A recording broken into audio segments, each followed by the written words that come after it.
Do you have some boring wooden furniture lying around?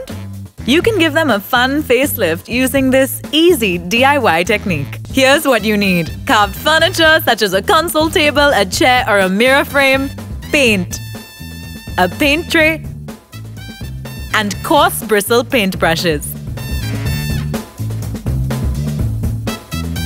First, dribble a very small amount of paint on the paint tray. You want to keep the tip of your paintbrush dry, not saturated. So I start with just a tiny bit of paint, adding more as I get comfortable with the technique. Step 2. To dry brush the furniture, use short, quick brush strokes in different directions to give it a textured, non-uniform look where you can still see the wood underneath the paint.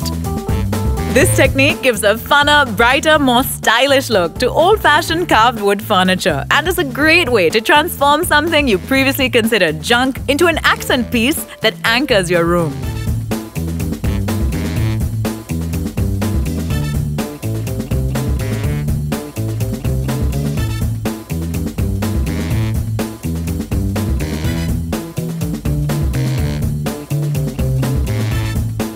Live stylishly.